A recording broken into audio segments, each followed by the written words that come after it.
মহিলা শয়তান এত ভয়ঙ্কর, কোরআনে কারিমে আল্লাহ যেখানে মহিলাদের চক্রান্তের কথা দিয়েছেন সেখানে এমন নাম দিয়েছেন, ইন্না কাইদা কুন্না আযীম।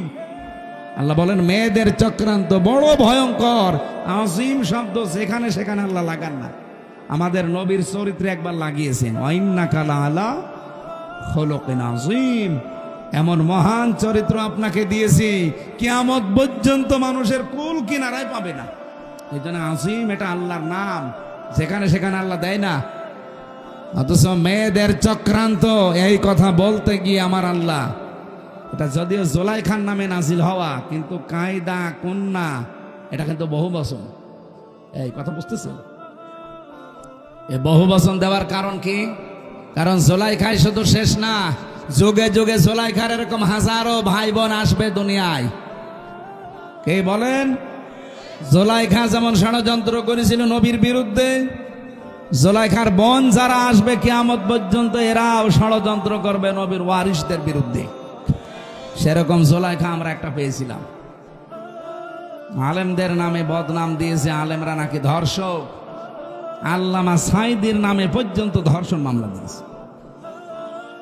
যেই মহিলাকে সাজিয়ে নিয়ে এসেছিল পিরোজপুর থেকে, যে বলবেন যে আমাকে ধর্ষণ করেছে, অ্যাডভোকেট তাজুল ইসলাম আদালতে জিজ্ঞাসাও করেছে যে ওই মেয়ে, আপনাকে কি মাওলানা সাঈদী ধর্ষণ করেছে? বলছে জি হ্যাঁ। আপনার ওই সময় বয়স কত ছিল? আপনি জন্ম তারিখ বলেন। বলছে 1975 সালে আমার জন্ম। ধর্ষিতা হয়েছেন কত সালে? 1971 সালে। অ্যাডভোকেট তাজুল ইসলাম বলেছিল যে মাননীয় আদালত তাড়াতাড়ি এই পয়েন্টটা লেখেন, এ মহিলার জন্ম 75-এ, ধর্ষিতা হয়েছে 71-এ, ওটা কি রুহের জগতে? ওই দিনই মামলা ঢিসমিস হয়ে যাওয়ার কথা না? করবে কে? বানানো তো, সব বানানো, হাসিনার সব বানানো, বিচার ব্যবস্থাও বানানো, বিচারপতিও বানানো, প্রসিকিউটর বানানো, সাক্ষীও বানানো, বাদীও বানানো, সব বানানো, মহিলাও বানানো। নাই তো 75-এ জন্ম নিয়ে 71-এ ধর্ষিতা হয়?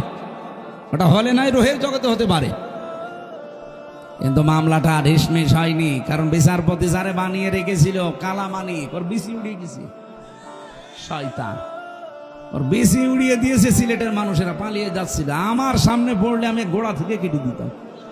শয়তান।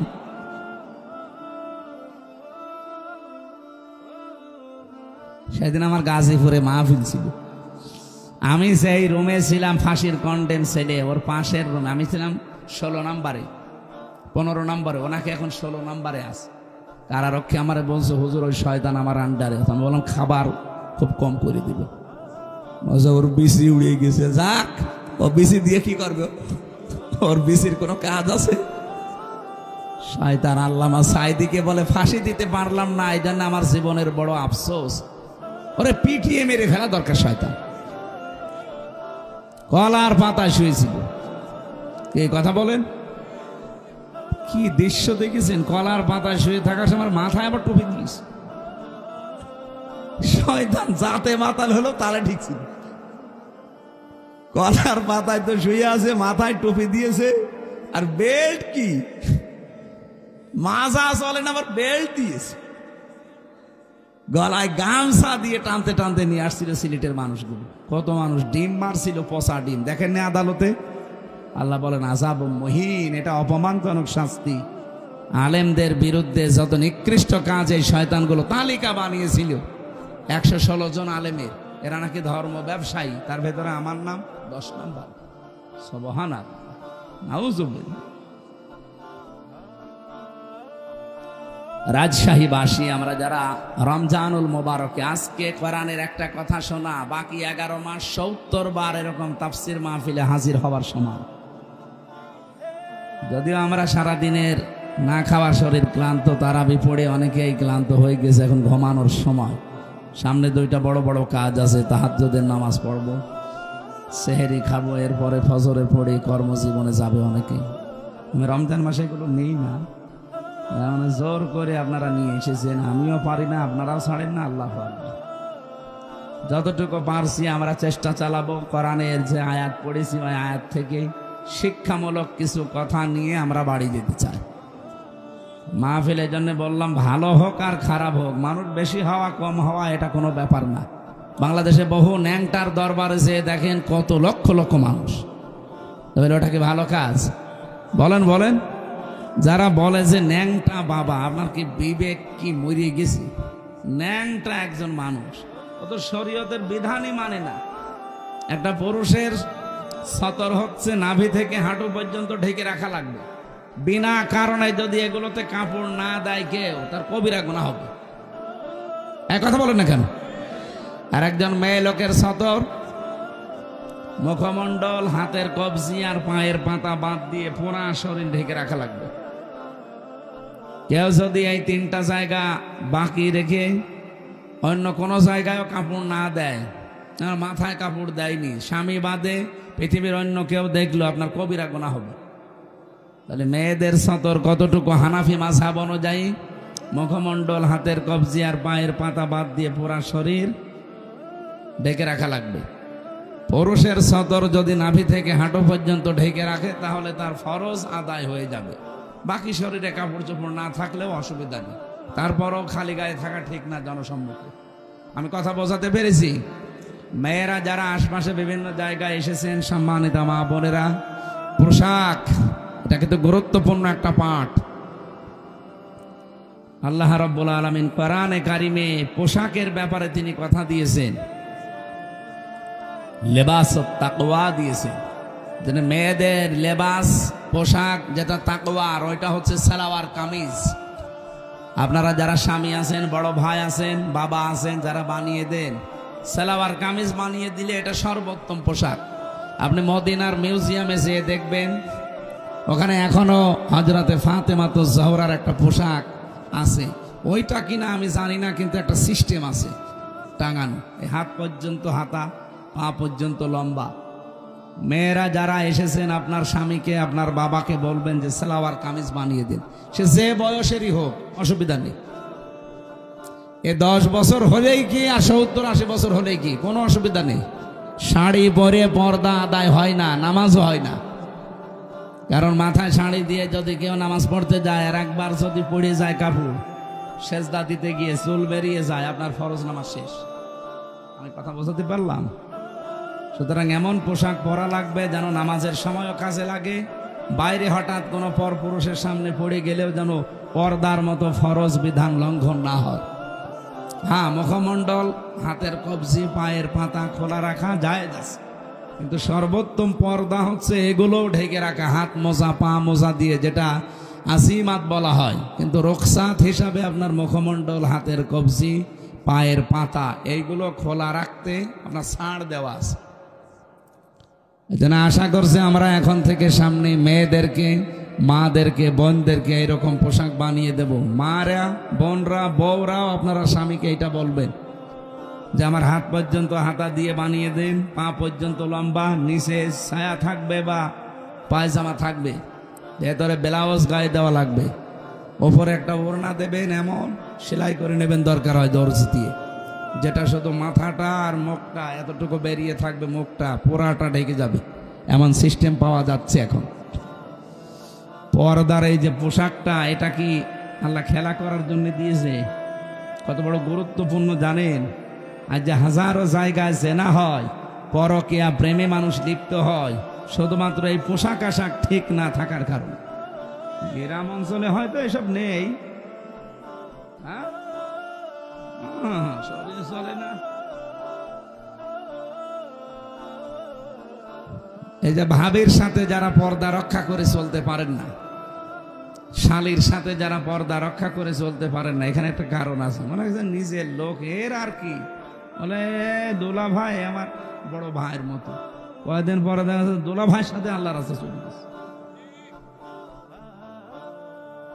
এই জন্যে নবীজি বলেন, একজন পুরুষের জন্য 2 জন মহিলা পৃথিবীতে সব চাইতে ভয়ঙ্কর। একজন হচ্ছে তার শালী, 2 নাম্বার তার ভাবি। আল্লাহ এই 2টা থেকে আমাদের ইমান বাঁচানো খুব দরকার। যেহেতু এখানে কিছু মনে করি না তো আমরা, কখন যে আমাদের ইমান চলে যায় আমরা টেরও পাই না। এই দুই জায়গায় পর্দা রক্ষা করা নফল না ফরজ? বলেন বলেন।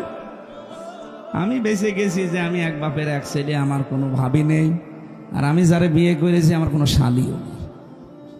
আলহামদুলিল্লাহ, যাক দুটো জিনিস থেকে আল্লাহ আমারে বাঁচিয়েছে। একজন মহিলার জন্য দুইজন পুরুষ মানুষ সবচাইতে ভয়ঙ্কর এবং ঈমান কেড়ে নেওয়ার মতো। একটা হচ্ছে তার দোলা ভাই, আর একটা হচ্ছে দেবর। দেখ আমারে আল্লাহ এদিক থেকেও বাঁচিয়েছে, আমি কারো দেবরও না, দোলা ভাইও না। আমার তো নেই ম্যাডামই, আমার দোলা ভাই বলবে কে? ওই চাচা তো মামা তো খালা তো যারা আছে, ও সাতার সাথে কোনোদিন দেখাও হয় না, ও দোলা ভাই বলেও না। কয়েকটা শালা আছে, তারা দোলা ভাই বললো আমার অসুবিধা নেই। এই জন্য এই দুইটা জায়গা যেহেতু ভয়ঙ্কর, পুরুষের জন্য আমরা খুব খেয়াল করে থাকবেন। নবীজি বলেন এই দুইটা চারটা, দেবর, দোলা ভাই, শালি, ভাবি, একে অন্যের জন্য মৃত্যু। কি বলেন তো? মরণ দেখলে মানুষ যেভাবে ভয় করে চলি, এদের দেখলে ইমানের খাতির এরকম ভয় করে চলা লাগবে। আল্লাহ আমাকে সহ প্রত্যেককে এটার উপরে আমল করার তৌফিক দেন, বলেন আমিন। রমজানুল মোবারকে যেহেতু এক রাত আমরা আজকে 1 ঘন্টা জেগে থাকবো, 11 মাসে 70 ঘন্টা জেগে রাখার সওয়াব আল্লাহ দান করবেন। এই যে এই সওয়াবটা কেন? রমজানুল মোবারক এটা কিন্তু 1500 বছর আগেও ছিল, তখন এরকম 70টা সওয়াব হয়তো? বলেন হয়তো না। পৃথিবীতে এক একটা জিনিসের দাম বাড়ার পেছনে একটা জিনিস দায়ী থাকে বা কাজ করে। কাবা শরীফ আছে এই জন্য মক্কার দাম বেশি। কি কথা বলেন না? কাবা শরীফ যদি বাংলাদেশে হয়তো বাংলাদেশেরও দাম বেড়ে যেত। মদিনায় নবীজির রওজা আছে, এ কারণে মদিনার দাম আল্লাহ বাড়িয়ে দিয়েছেন। এখানে যারা হজ করেছে বা করবেন আমরা জানি, মদিনায় কিন্তু যাওয়া লাগে না হজে, মানে হজে যাওয়ার জন্য মদিনায় যাওয়া শর্ত না। যে কয়টা কাজ আছে হজের সব মক্কায় শেষ, বুঝতেছেন? মদিনায় যাওয়া লাগে না। এরপরও পৃথিবীর যত মানুষ আছে যায়, আমি তো দেখেছি কোন মানুষ মদিনা না ঘুরে আসে না। আমি 16 সালে গিয়েছিলাম, আমি দেখেছি মানুষ অন্তত 40 ওয়াক্ত নামাজ, তার মানে 8 দিন 50টা, এই 8টা দিন মদিনার মসজিদে, নবীর এই মসজিদে যেভাবেই হোক কাটায়। একটাই কারণ হচ্ছে সেখানে আমাদের নবী, যার সার্টিফিকেট ছাড়া, যার সিগনেচার ছাড়া কেউ জান্নাতে যাবেন না, সেই লোকটা ঘুমিয়ে আছে। মুহাম্মাদুর, জবান খুলে পড়েন, মুহাম্মাদুর রাসূলুল্লাহ। রমজানের দাম বাড়ার পেছনে একটা কারণ আছে, তার নাম রমজান। নাম কি? শাহরু রমাদান আল্লাযী উনজিলা ফীহিল কুরআন। আল্লাহ বলেন এই সেই রমজান মাস, যে মাসে কোরআন নাজিল করেছি। তার মানে আয়াত থেকে প্রমাণ হয় রমজান কিন্তু এর আগেও ছিল। রমজান মাসের দামটা বাড়ার পেছনে যে কারণে যে বললাম, আজকের মাহফিলে যারা এসেছেন 11 মাস 70টা মাহফিল শুনে যে সওয়াব পেয়েছেন, আজকে তাই পাবেন খালি রমজানের কারণে। কারণ রমজানে আল্লাহ কোরআন নাজিল করেছেন। রমজানের দাম বাড়ার পেছনে কারণ কি বুঝলাম? কোরআন। বলেন বলেন, আরো জোরে বলেন। স্বামীর দাম কিসের জন্য? স্ত্রীর দাম। কি ওরা মনে হচ্ছে না? স্ত্রীর দাম কিসের কারণে? এই পৃথিবীতে যে সমস্ত মহিলাদের স্বামী আছে, ওরা কোরআন শরীফ খুঁজে দেখবেন, তাদের নাম কিন্তু আল্লাহ কোরআনে দেয়নি। কি কথা বুঝতেছেন? আসিয়ার নাম আল্লাহ কোরআনে দেয়নি, কারণ কি? তার স্বামী ছিল, স্বামী ভালো হোক আর খারাপ হোক। হযরতে খাদিজাতুল কুবরার নাম কোরআনে আল্লাহ দেয়নি, তার স্বামী ছিল। হযরতে আয়েশার নাম কোরআনে আল্লাহ দেয়নি, তার স্বামী ছিল। উম্মে জামিলের নাম কোরআনে আল্লাহ দেয়নি, তার স্বামী ছিল। কিন্তু যে সমস্ত মহিলাদের স্বামী নেই, ওই মহিলাদের নাম আপনি দেখবেন আল্লাহ কোরআনে উল্লেখ করেই দিয়েছেন।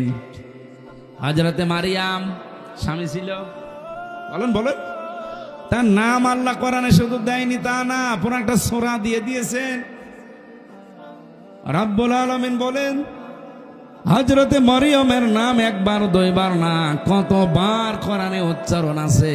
কারণ পৃথিবীতে সবচাইতে গুরুত্বপূর্ণ একটা মেয়ে লোকের জীবনে যেটা স্বামী, সেটাই তার ছিল না। মা বোনেরা বিভিন্ন জায়গায় যারা বসে আছেন, স্বামী যাদের নেই তারা কিন্তু টের পাচ্ছেন কি জিনিস হারিয়েছি। আর আমরা তো এই সমাজে দেখতে পাই যাদের স্বামী নেই, কত মানুষ তাদের দিকে বিভিন্ন নজরে তাকায়। তারা যে কত অসহায়, কত রকমের উলটপালট কথা শোনা লাগে এই সমাজে। রাস্তা দিয়ে হেঁটে গেলেও একটা মানুষ আশেপাশে মন্তব্য করে যে ওই যে যাচ্ছে, ওর বাংলায় বললাম না আমি, বলে না। এখানে স্বামী যাদের আছে কদর করবেন, সম্মান করবেন। বিশ্ব নবী জানিয়েছেন কোন স্ত্রী যদি অবস্থায় মারা যেতে পারে যে তার স্বামী তার উপরে রাজি ছিল, আল্লাহ পাক পেছনে কিছুই দেখবেন না, তারে মাফ করে দেবেন। আরো জোরে বলেন সুবহানাল্লাহ। মেয়ে লোকের দেখি না এইসব নেই, ও আর গল্প করে মানুষের কাছে যে এলাকায় সবাই আমারে ভালো বলে, শুধু খোকার বাপ আমারে দেখতে পারে না। তোর এলাকায় সবাই ভালো বলার দরকার কি? ভালো বলা লাগবে তো এইটা, এক কথা বলেন না কেন? এই যদি তোরে ভালো না বলে, তামাম দুনিয়া ভালো বললেও আল্লাহ রাজি হবে না। এই জন্য মেয়ে লোককে যদি মরে যায়, স্বামী যদি লাশের পাশে দাঁড়িয়ে বলতে পারে না আমার স্ত্রী কিন্তু সত্যি আমার মন মতো, আমি তার উপরে 100 ভাগ খুশি, আল্লাহর কসম ওই মেয়ে লোকের ছোটখাটো আমলগুলো আল্লাহ মাফ করে দিয়ে নিজেও খুশি হয়ে যাবেন। এখানে আমরা যারা স্বামী আছি মন থেকে বলতে পারবেন যে আমার স্ত্রীর উপর আমি 100 ভাগ খুশি। এরকম স্বামী হাত তোলেন তো, আন্দাজে হাত তোলো। প্রতিদিন 2 বার করে ঝগড়া করে আবার হাত তোলো না। ওই রকম মহিলা আছে, রাজশাহী থাকতে পারে, এসব আল্লাহর ওলি। এখানে সম্মানিত মা বোনেরা, আলহামদুলিল্লাহ আমি অন্যান্য জেলার তুলনায় আজকে 2 জন স্বামী পেলাম, তারা হাত তুলেই জানিয়েছে যে আমার স্ত্রীর উপরে 100 ভাগ রাজি। আল্লাহ যেন ওই স্ত্রীর মতো আমাদের সবার স্ত্রীকে বানিয়ে দেয়। তাহলে আমি যেটা বলছিলাম, এই পৃথিবীর ময়দানে একজনের দাম বাড়ার পেছনে আর একটা জিনিস দায়ী বা তার পেছনে কাজ করে, হন্নালিবা সল্লাকুম ওয়া আনতুম লিবাসুল্লাহুন্না। স্বামী স্ত্রী একে অন্যের পোশাক। কি পোশাকের কাজ? কি পোশাকের প্রায় 27টা কাজ আছে। 1 নম্বরে পোশাকের কাজ হচ্ছে পোশাক মানুষের লজ্জাস্থান ঢেকে রাখে। কথা বলেন না কেন? স্বামী স্ত্রী 2 জনের কিন্তু এই চরিত্র হওয়া লাগবে, একে অন্যের দোষ গোপন করে রাখবে। আর আমরা না, পরিবারের দোষ আরো বিভিন্ন জায়গায় একে অন্যেরটা বলে বেড়াই। 2 নম্বরে পোশাকের কাজ হচ্ছে পোশাক মানুষের সম্মান বৃদ্ধি করে। বলেন তো, এখানে আমি যে পোশাক পরে এসেছি এই কারণে আপনারা আমার উঠতে দিলেন। আমি যদি ন্যাংটা হয়ে আসতাম, যত বড় আমির হামজা হোক উঠতে দিতেন, বলতেন নাউজুবিল্লাহ আস্তাগফিরুল্লাহ। হযরতে শেখ সাদি রহমতুল্লাহ আলাইহি, ওনার কিতাব 2টা প্রসিদ্ধ কিতাব আছে, গুলিস্তা আর বস্তা। আমি পড়েছিলাম ওই জামানায়, এটা বাংলায় বের হয়েছিল, উর্দুতে আছে, ফার্সিতে আছে।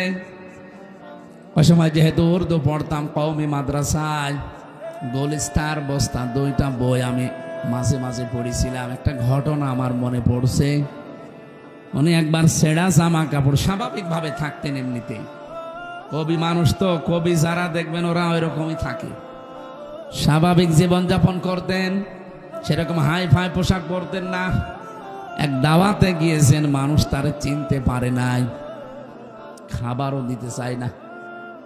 অথচ পরে ওই অনুষ্ঠানে তিনি সেই রকম উন্নত পোশাক পরে, রাজকীয় পোশাক পরে এসেছেন। লোকজন মনে করছে কে না কে, তাড়াতাড়ি নিয়ে তারে খাবারে বসিয়েছে। যত রকমের খাবার তার প্লেটে দিয়ে বলছে নেন। মানে খাবার খাওয়া বাদ দিয়ে একটা একটা করে সব পকেটে তুলছে। লোকজন বলছে আপনি পাগল হয়ে গেছেন? বলে না, পাগল তোমরা। এতক্ষণ পর্যন্ত আমি এসেছিলাম, সম্মান আমাকে করনি, করেছো আমার এই পোশাককে। এই জন্য পোশাককে খাবার খাওয়াচ্ছে যে খা, আমার দাম নেই, দাম তো তোর। পোশাক এটা কিন্তু মানুষের দাম, সম্মান, মর্যাদা বাড়িয়ে দেয়। স্বামী স্ত্রীর সম্পর্ক হওয়া দরকার ঠিক ওই রকম। রব্বুল আলামিন এমনিতেই হন্না লিবাসুল লাকুম দেননি, ওয়া আনতুম লিবাসুল লাহুন্না। পৃথিবীর প্রতিটি জিনিসের পেছনে একজন দায়ী থাকে, যে তাকে উপরে ওঠার জন্যে। মক্কার দাম যেহেতু কাবার জন্যে, মদিনার দাম নবীজির জন্যে। স্বামী স্ত্রীর দাম স্ত্রী স্বামী, স্বামী স্ত্রীর জন্যে। রমজানুল মোবারকের দাম হচ্ছে কোরআনের জন্যে। রব্বুল আলামিন বলেন এমন কোরআন আমি দিয়েছি হুদাল লিন্নাস, এটা মানুষকে হেদায়েত দেবে। কোরআনের সেই ক্ষমতা এখন আর নেই। আগেকার জামানায় যারা পীর সাহেব শুনতাম, বিভিন্ন দরবারে মানুষ যেত আল্লাহকে পাওয়ার জন্যে, তারা কোরআন শরীফ তুলে দিত, এই নেন আল্লাহকে পেয়ে যাবেন। তারা কোরআন পড়তো, বুঝতো আমার আল্লাহর পরিচয় তারা পেয়ে যেত। এখনকার জামানায় দেখি অধিকাংশ দরবারে সিস্টেম আর নেই। এখন গেলে কোরআন শরীফ আর দেয় না, জিকির দেয়, হো হো করবি যা। আপনি ব্রাহ্মণবাড়িয়া, চট্টগ্রাম, বিশেষ করে কুমিল্লা, এই লাইনগুলোতে আপনি যে দেখবেন যত দরবার আছে, অধিকাংশ দরবারে গেলে কোরআন শরীফ দেয় না। আমার তাহেরি ভাই এক পীর, ওখানে লেখা আছে আল্লামা পীর মুফতি গিয়াসউদ্দিন আত-তাহেরি রহমতুল্লাহ, মরিন রহমতুল্লাহ বলা ঠিক হবে না, মাদ্দাজিল্লুহুল আলিয়া। এর কাছে যারা যায় ওকে কোনোদিন কোরআন শরীফ তুলে দেবে, কারণ ও নিজেই দেখি কোরআন শরীফ পড়তে পারে না। ওর যা তেলাওয়াত, আমার ছোট মেয়েও হাসবে। কি আমি তো নিজে দু একটা শুনেছি ওনার যা তেলাওয়াতের সিস্টেম, আমার ওই যে ছোট মেয়ে যেটা ফারিহা জান্নাত, ওইটাও হাসবে। এ পড়া হইল, আমার আব্বার পড়া মাঝে মাঝে শুনি তাই হাসে যে কি পড়ছে দাদা। কোরআন শরীফ পড়তে হলে যে নিয়ম নীতিগুলো আগে জানা লাগে, ওটা আমার মেয়ে জানে, কিন্তু আমার বাবা জানে না। বাবা এই 64-65 বছর বয়সে এখন আবার নতুন করে আলিফ বা তা সা শিখতেছে। উনি আপনাদের মতো গ্রাম্য মানুষ, কৃষক, এতদিন হয়তো পড়েনি বা সে সময় দেয়নি। এখন এই বুড়ো বয়সে এসে আমি তা তাগিদ দিয়েছে যে পড়াই লাগবে, টাকা পয়সা খরচ হয় হোক, আপনাকে শেখা লাগবে মরণের আগে কোরআন। যেহেতু রমজানুল মোবারক এসে গেছে, 1 মাসে হুজুরকে দরকার হয় আপনি লিখে দেন। এখন পড়তেছে, আশা করছি উনিও পারবে। পীরের দরবারে আগে গেলে তারা কোরআন তুলে দিত, মানুষ পড়ে পেয়েছে তো আল্লাহকে। এখন যেহেতু কোরআন দেয় না, এই জন্য আল্লাহকে অধিকাংশ দরবারে পায় না, পায় কি গাঁজা। কথা বলে না কেন? আপনি দেখছেন না এখন বিভিন্ন জায়গায় যত বাহিনী রেড দিচ্ছে, অধিকাংশ দরবার গুলো আমরা 113টা দরবারেরই দেখলাম, এগুলো সব ব্যাঙ্গে গড়িয়ে দিয়েছে অলরেডি। কারণ এখানে সব জেনা, ব্যভিচার আর গাঁজা খাওয়ার আড্ডাখানা। কোরআন শরীফের কোন নিয়ম সেখানে পাওয়া যায় না, তো নাম কিন্তু পীরের দরবার, শাহেন শাহে দরবার। ওখানে আবার বছরে বছরে ওরস শরীফ হয়, নওরোজ শরীফ হয়, খসরোজ শরীফ হয়, গোসল শরীফ হয়।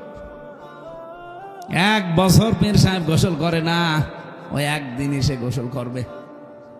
ওই গোসলের পানি নিয়ে তার মুরিদের মা বোন ভাবি যা আছে সবাই আল্লাহর নাম নিয়ে নাকি খায়, বিসমিল্লাহ বলি, নাউজুবিল্লাহ।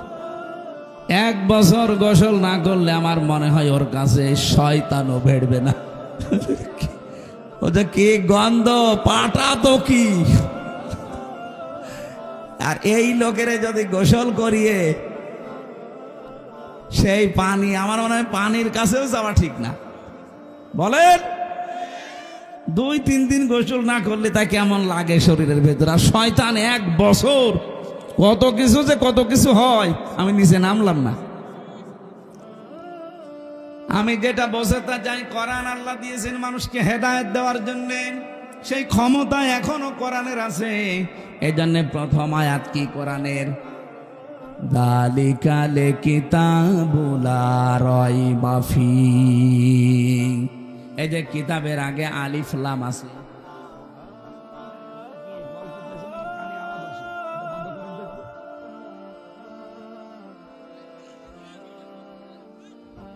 ওদের সামনে নিয়ে আসেন, ওদের সামনে নিয়ে আসেন।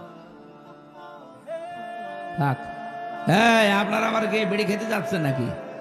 হ্যাঁ, রমজান মাসে, রমজানে ওপেনে 2 নিকৃষ্ট মহিলা বিড়ি খাচ্ছিল, কি আপনারা দেখেননি? এরা আবার এখন ফতোয়া বাজি করছে। স্বরাষ্ট্র উপদেষ্টার পদত্যাগ চায়। স্বরাষ্ট্র উপদেষ্টা যা বলেছে ঠিক বলেছে, যে পাবলিক প্লেসে আপনি রোজার মাসে ধূমপান করবেন, মানে এখনো পর্যন্ত আইন আছে যে 50 টাকা জরিমানা যদি ওপেনে কেউ সিগারেট খায়, বিড়ি খায়, নেই। আর ওরা মেয়ে লোক, ওকে মেয়ে লোক বলা যায়। ওর স্বামী যদি বিড়ি মিড়ি খায় তাও তো একটু হালকা মেনে নেওয়া যায়। আর ও শয়তান মহিলা, ওরে চিরে ফেলা দরকার শয়তানগুলো। আবার সোশ্যাল নাম নিয়েছে, এগুলো বাংলাদেশের জন্য ক্যান্সার। আমরা স্বরাষ্ট্র উপদেষ্টা যিনি আছেন জাহাঙ্গীর আলম ভাইকে ধন্যবাদ জানাই, যেরকম কড়া কথা বলেছেন আপনি, আলহামদুলিল্লাহ। আরো শক্ত হওয়া দরকার আপনার। ঘোষণা দিয়েছে যদি কোনো চাঁদাবাজ, কোনো ছিনতাইকারী, কোনো ডাকাত, কোনো চোর ধরা পড়ে, বিচার লাগবে না, সঙ্গে সঙ্গে বিসমিল্লাহি ওয়া আলা মিল্লাতি রাসূলিল্লাহ বলে মাটি নিচে দিয়ে দেবে। মিনহা খলাকনাকুম বলার দরকার নেই, কারণ এগুলো সমাজের জন্য ক্যান্সার। আর এগুলো করছে কারা আমরা খুব ভালো করে জানি।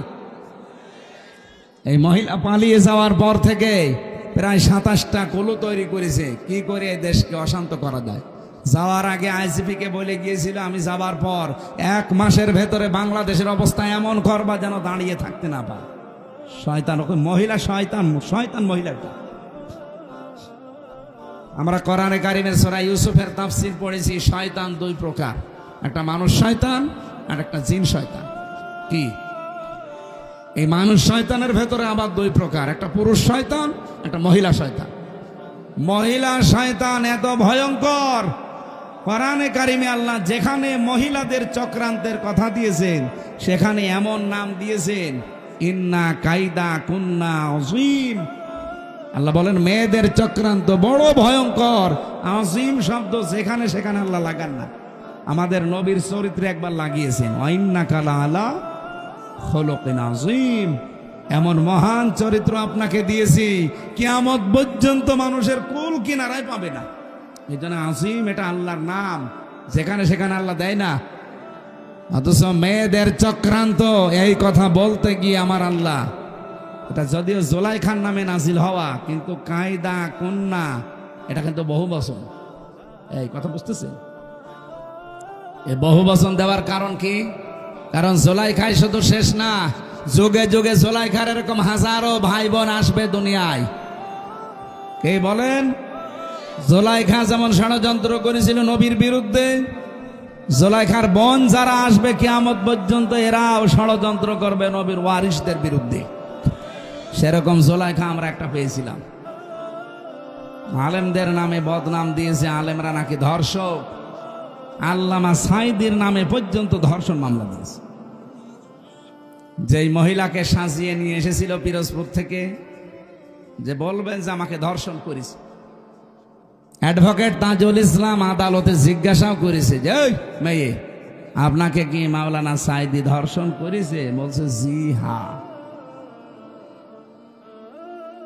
আপনার ওই সময় বয়স কত ছিল? আপনি জন্ম তারিখ বলেন। বলছে 1975 সালে আমার জন্ম। ধর্ষিতা হয়েছেন কত সালে? 1971 সালে। অ্যাডভোকেট তাজুল ইসলাম বলেছিল যে মাননীয় আদালত তাড়াতাড়ি এই পয়েন্টটা লিখেন, এ মহিলার জন্ম 75-এ, ধর্ষিতা হয়েছে 71-এ, ওটা কি রুহের জগতে? ওই দিনই মামলা ঢিসমিস হয়ে যাওয়ার কথা না? করবে কে? বানানো তো, সব বানানো, হাসিনার সব বানানো, বিচার ব্যবস্থাও বানানো, বিচারপতিও বানানো, প্রসিকিউটর বানানো, সাক্ষীও বানানো, বাদীও বানানো, সব বানানো, মহিলাও বানানো। নাই তো 75-এ জন্ম নিয়ে 71-এ ধর্ষিতা হয়? ওটা হলে নাই রোহের জগতে হতে পারে, কিন্তু মামলাটা ঢিসমিস হয়নি, কারণ বিচারপতি যারে বানিয়ে রেখেছিল কালামানিক, ওর বিসি উড়িয়ে গেছে শয়তান, ওর বিসি উড়িয়ে দিয়েছে। সিলেটের মানুষেরা পালিয়ে যাচ্ছিল, আমার সামনে পড়লে আমি গোড়া থেকে কেটে দিতাম, শয়তান।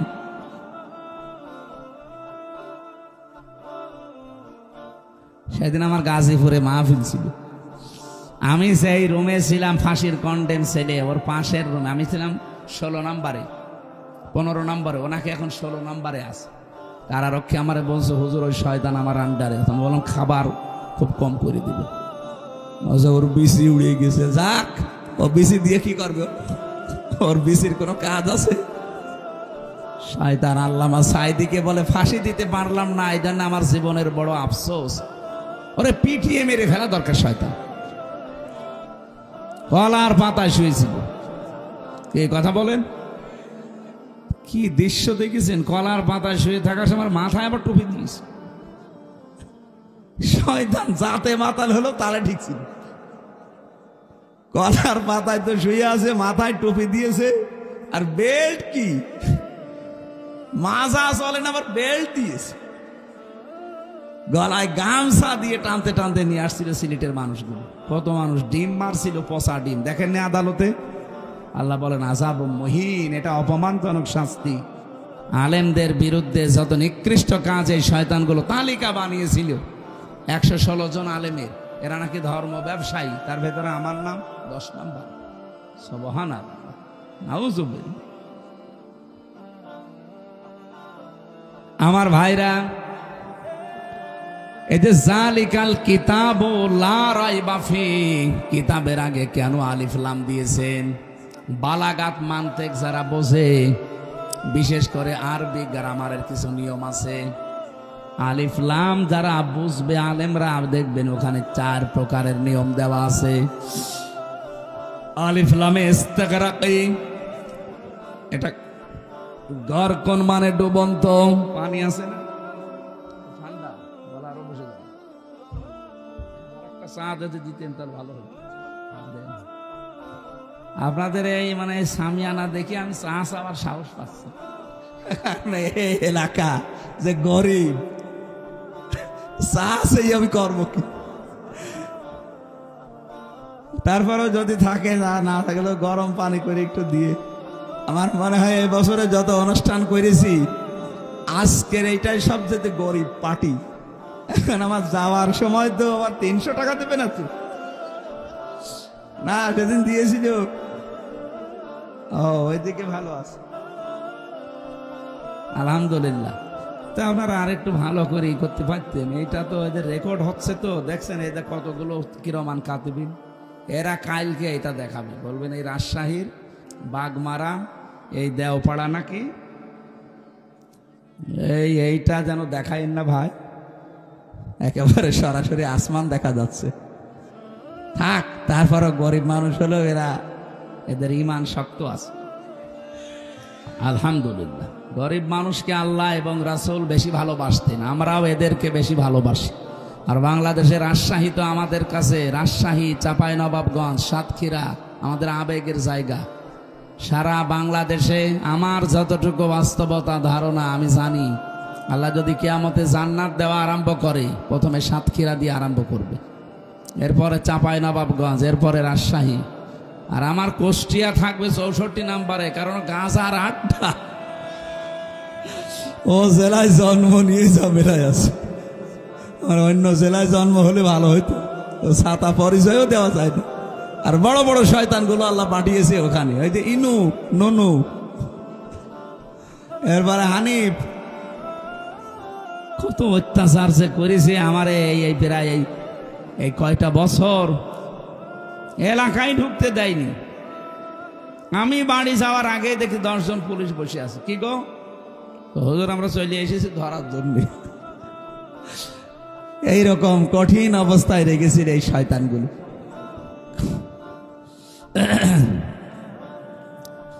গরকন শব্দের শাব্দিক অর্থ বলছিলাম, দেখি আপনাদের মেধা কেমন। গরকন মানে কি? হ্যাঁ, ডুবন্ত, হ্যাঁ ডুবে যাওয়া। এখানে যে আলিফ লাম আল্লাহ দিয়েছেন, আল্লাহ রাব্বুল আলামিন এই আলিফ লামকে গরকন বলেননি। হ্যাঁ, আলহামদুলিল্লাহি রাব্বিল আলামিন, ওখানেও আলিফ লাম আছে হামদের আগে, ওইটা কিন্তু আলিফ লামে ইস্তেগরাকি। যত রকমের প্রশংসা আমি দুনিয়ায় করতে পারি সব আমি আমার আল্লাহর জন্য নির্দিষ্ট করে দিলাম। এখানে যালিকাল কিতাবু লা রাইবা ফি, কিতাবের আগে আলিফ লাম দেওয়ার আল্লাহর উদ্দেশ্য হচ্ছে, আমি তাফসিরে পড়েছি, এটা আল্লাহ রাব্বুল আলামিন বোঝাতে চেয়েছেন পৃথিবীতে একটাই মাত্র কিতাব আছে যেটা মানুষকে হেদায়েত দিতে পারে, তার নাম কোরআন।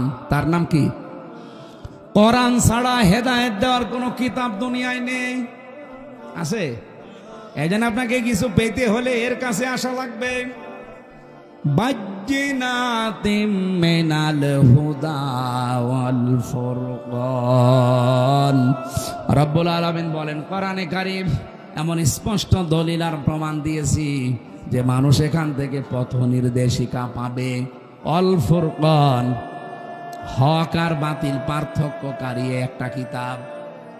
ও রাজশাহীবাসী, আপনি যদি এই রমজানে কোরআন পেলেন, রোজা রাখলেন, বাকি সামনের জীবনে যদি হক আর বাতিল পার্থক্য করে জীবন কাটাতে না পারেন, আপনার কাছে রমজান আসা না আসা সমান। আমি আশা করছি কথা বোঝাতে পেরেছি। এটাই আসল কথা আজকের। আল ফুরকান, সত্য মিথ্যা পার্থক্য করে বাকি জীবন চালানো লাগবে। আর কতদিন এভাবে না বোঝার ভান করে থাকবেন? রমজানও পাচ্ছেন প্রতি বছরে বছরে, কোরআনও আছে আপনার কাছে। হক আর বাতিল কোনটার সামনে এটা দেখে যদি জীবন চালাতে না পারেন, আপনার জীবন ব্যর্থ।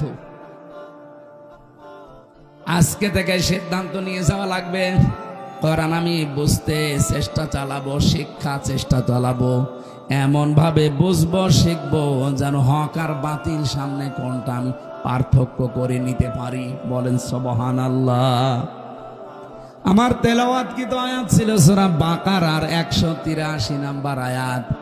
ইমানদারকে আল্লাহ ডাক দিয়ে জানিয়েছেন, ইয়া আইয়ুহাল্লাযীনা আমানু কুতিবা আলাইকুমুস সিয়াম, ইমানদারের আমি তোমাদের উপরে রোজা লিখে দিলাম, কামা কুতিবা আলাল্লাযীনা মিন ক্বাবলিকুম, তোমাদের পূর্বে যত জাতি পাঠিয়েছি, যত নবী, প্রত্যেকের উপরে রোজা কিন্তু ফরজ ছিল। হ্যাঁ, তাদের সিস্টেম আলাদা ছিল, তাদের মাস আলাদা ছিল। হযরতে মুসা নবী রোজা রাখতেন যেদিন তিনি পার হয়েছিলেন ফেরাউনের কবল থেকে ওই দরিয়া, ওটা মুহররমের 10 তারিখে তিনি রোজা রাখতেন।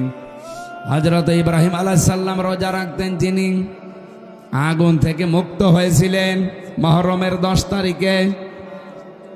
হযরত নূহ আলাইহিস সালাম রোজা রাখতেন যেই দিন তিনি যদি পাহাড়ে তার নৌকা, তার কিস্তি ভিড়াতে পেরেছিলেন মুহররমের 10 তারিখে। অন্যান্য যত নবীর জীবনী পড়েছি, কোন নবীকে আল্লাহ রোজা দিতে বাদ দেননি, প্রত্যেককে রোজা দিয়েছেন। হ্যাঁ, হয়তো তাদের বছরে 1 দিন 2 দিন 3 দিন এরকম ছিল, আমাদেরকে আমার আল্লাহ রোজা দিয়েছেন বছরে 1 2 3 3 দিন না, 1 মাস। কতদিন? এটার যতগুলো উপকার আছে তার অন্যতম উপকার হচ্ছে অটোফেজি। নাম শুনেছেন? অটোফেজি এই 2017 সালে আবিষ্কার করেছে।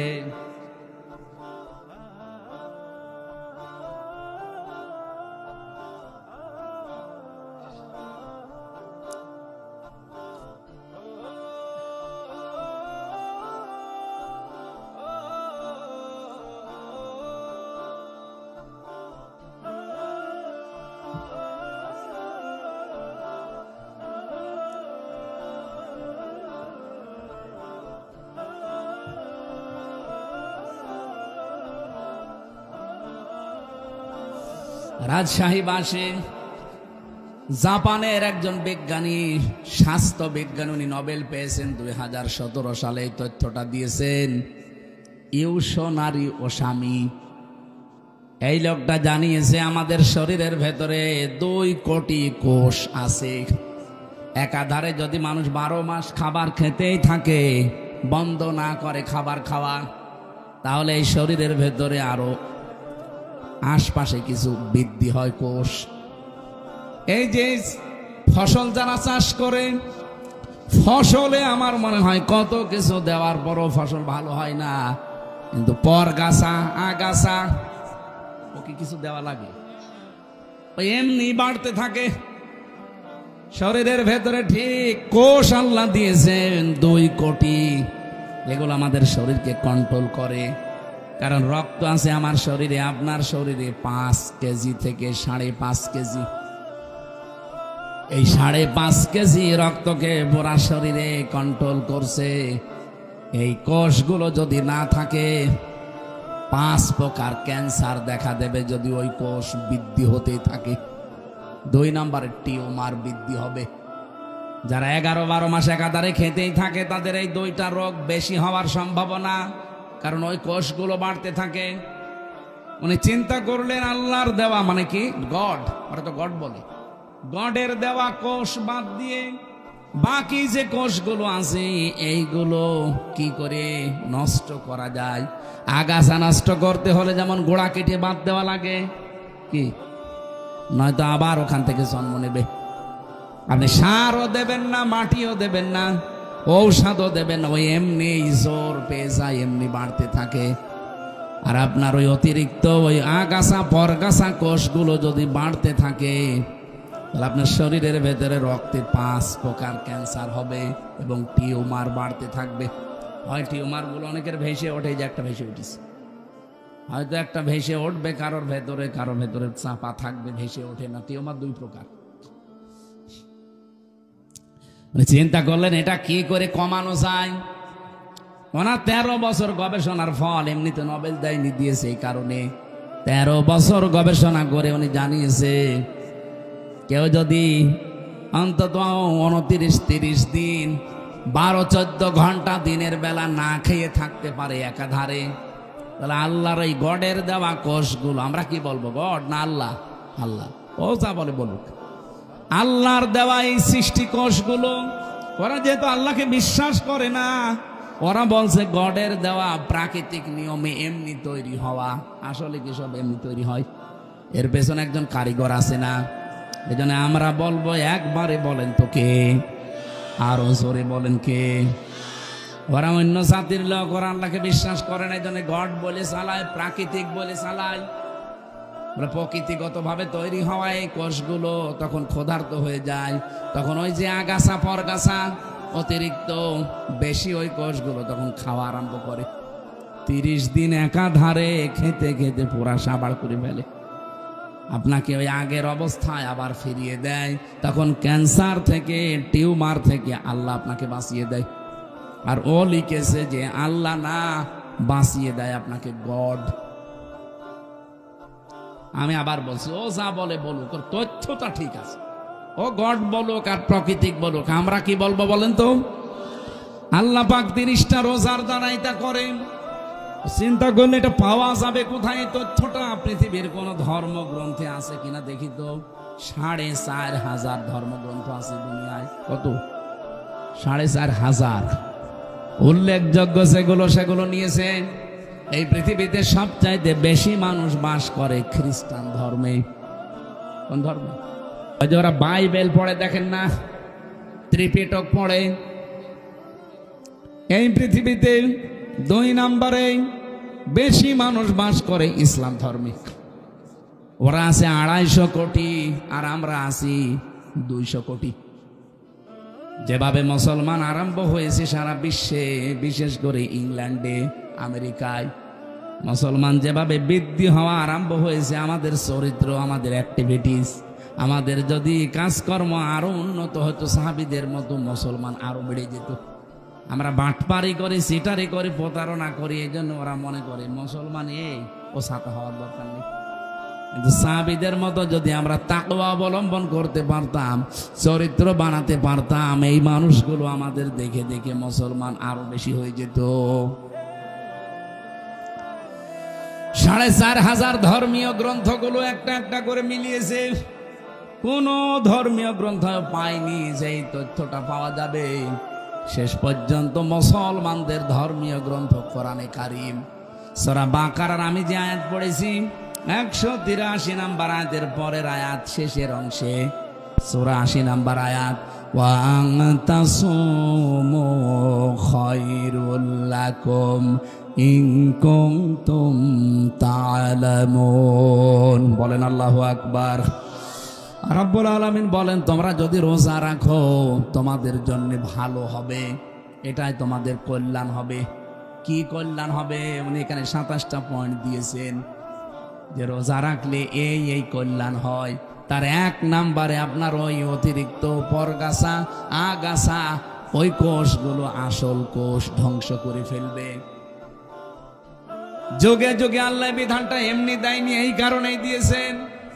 আমরা যদি রোজা রাখি কত বড় মারাত্মক 2টা অসুখ থেকে আপনি বাঁচতে পারবেন, একটা ক্যান্সার আর একটা টিউমার। এই কথা বলেন না কেন? 2 নম্বরে রোজা রাখলে মানুষ সুস্থ থাকে। কঠোর পরিশ্রম যারা করে এরা আমার মনে হয় বাদ দিয়ে বাকি কারো রোজা ছাড়া ঠিক না। এমনিতে যারা দোকানে বসে আছেন, মাঠে ঘাটে কাজ, হ্যাঁ মাঠের কাজও কঠিন, কিন্তু তারপরেও যদি আপনি রোজা রাখতে পারেন, 1 মাস রোজা রাখার দ্বারা ওই অটোফেজির মাধ্যমে আপনার কোষগুলো ধ্বংস হবে এবং আপনাকে সুস্থ করার জন্য 11 মাস আপনাকে চালানোর জন্য রোজা কার্যকর ভূমিকা পালন করবে। রোজা এখন থেকে আর ছাড়া যাবে। কত মানুষ দোহাই দেয়, হুজুর আমার গ্যাস, আমি রাখতে পারি না, এটা একটা শয়তান। রোজা রাখলে তোর গ্যাস ভালো হবে। যারা বলে আমার ডায়াবেটিস, রোজা রাখলে সমস্যা, কে বলিস আপনাকে? আপনার কি ডায়াবেটিস আমার চাইতে বেশি? জেলখানায় যে আমার ডায়াবেটিস 37 পর্যন্ত চলে গিয়েছিল। এই জন্য রোজা রেখে 3 দিনে আমি এখন দেখছি যে না, আমি আরো ভালো আছি, ডায়াবেটিস আমার কন্ট্রোলে হয়ে গেছে। এই জন্য রোজা রাখলে বিজ্ঞানও প্রমাণ করছে কেউ যদি 12-14 ঘন্টা দিনের বেলায় না খেয়ে থাকতে পারে তার ডায়াবেটিসও কন্ট্রোল হয়ে যায়। আল্লাহ কি এমন যে এমন বিধান উনি দিয়েছে যেটা আমাদের শরীরের সাথে মানাবে না? না, এই জন্য উনি বুঝে শুনে দিয়েছেন এই বিধানটা, যেহেতু শুধু আমাদের উপরে না, আমাদের পূর্বে যত জাতি আল্লাহ পাঠিয়েছে সবার উপরে এইটা ছিল, আমাদের উপরেও ছিল, কিন্তু 1 মাস না 6 মাস। আল্লাহ পাক বলেন আমার নবী যখন এসেছিল আমি তাকে 6 মাস রোজা দিয়েছি। উনি তো আনন্দে 6 মাস রোজা পেয়েছি। অন্যান্য উম্মতেরা মাত্র 1টা পেয়েছিল বছরে। আর আমরা মুসা নবীর সাথে দেখা 6ষ্ঠ আসমানে মেরাজ থেকে আসার সময় বলে না, আপনি ফিরে যান, আপনার উম্মতরা পারবে না, আপনার উম্মতেরা পারবে না। আমার উম্মত এত শক্তিশালী ছিল, তারা পাহাড় কেটে কেটে ঘর বানাতো, তারা 900 বছর 1000 বছর হায়াত পেত। আর আপনার উম্মত মাত্র 60-70 বছর বাঁচে, তাও লাস্টিং করে না। যত ভেজাল খাবার এখন আমাদের ভেতরে ঢুকতেছে, এই ভেজাল খাবার খেয়ে আমার মনে হয় 60-70 না 40 বছরে আমরা 80 বছরের মতো হয়ে যাচ্ছি। যেহেতু মনে চলে আসলো যারা ভেজাল দিচ্ছেন খাদ্যে, ফরমালিন দেন, ঔষধ লাগান, এটার দ্বারা যাদের স্বাস্থ্যহানি হয়, বিভিন্ন অঙ্গ প্রত্যঙ্গ নষ্ট হয়ে যায় খাবার খেয়ে, কিয়ামতে আপনি খুনি আসামি হয়ে উঠবেন। কারণ এগুলো একটা মানুষ মারার একটা কারণ। হয়তো সরাসরি মারছেন না, অন্য লাইনে আপনি মেরে ফেলছেন মানুষকে। কথা বলেন না কেন? যারা এই যে ফলের ব্যবসা করেন, ফলে কত কিছু দিয়ে তাজা করে রাখেন, তরকারির ব্যবসা করেন, তরকারিতে কত কিছু দিয়ে তাজা করে রাখেন, ওই তরকারি ওই ফল আপনার ছেলেকে আপনি খাওয়াবেন, আপনার মেয়েকে খাওয়াবেন, আপনি ওই সময় তো খাওয়াতে চান না। বাকিগুলোও তো যারা ক্রেতা তারা তো আপনার ছেলে মেয়ের মতো মনে করা লাগবে। এই জন্য যে মানুষগুলো এই যে রমজান এসেছে পণ্যের দাম বাড়িয়ে ক্রাইসিস তৈরি করেন, আপনার নামাজ রোজা তারাবি কিচ্ছু কবুল হচ্ছে না, সব মাঠে মারা যাচ্ছে।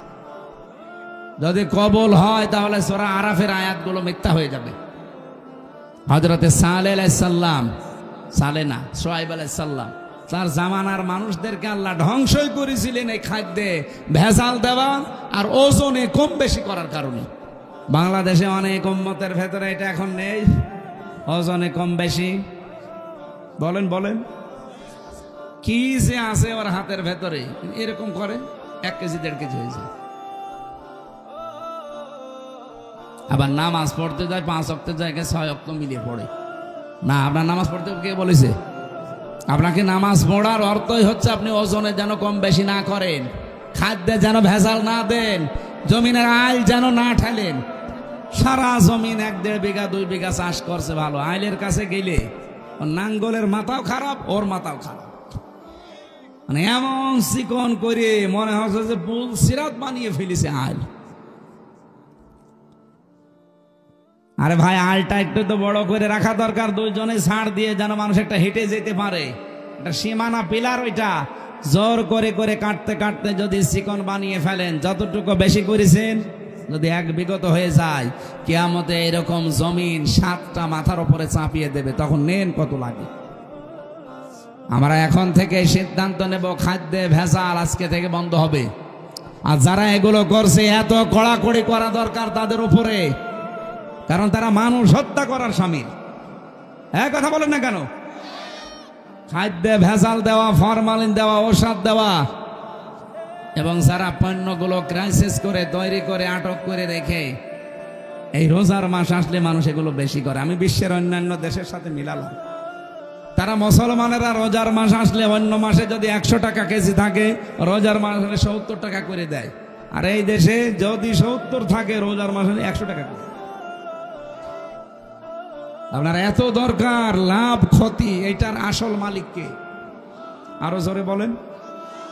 আমরা তো এটা মনে করি না, তাহলে রোজার মাসে রোজাদারদের, আল্লাহরে বান্দা বান্দিদের কষ্ট দেওয়ার জন্য বাড়িয়ে দিতাম না। মনে করে না আমার লাভ বেশি করা লাগবে। আরে ভাই, লাভ আপনার হবে 170-এর জায়গায় 100 টাকা, 70-এর জায়গায় 100 টাকা নিয়ে আসবেন, এদিকে আর এক রাস্তা খুলে দেবে আল্লাহ, 200 টাকা চলে যাবে। মাথার ভেতরে যেগুলো আছে, একটা যদি নাট বল্টু ঢিল হয়ে যায়, আপনি টের পাচ্ছেন, শেষে 100 না, ওরকম 1000-100 যাবে। কম্পিউটারে দেখলাম মাথার ভেতরে আছে ফ্রন্টাল লব, অক্সিপিটাল লব, প্যারাইটাল লব, টেম্পোরাল লব, মোটর কর্টেক্স, সেন্সরি কর্টেক্স, লব 70,000 তার দিয়ে, রগ দিয়ে আল্লাহ পুরা মাথাটা পুরা শরীরের সাথে কন্ট্রোল করছে।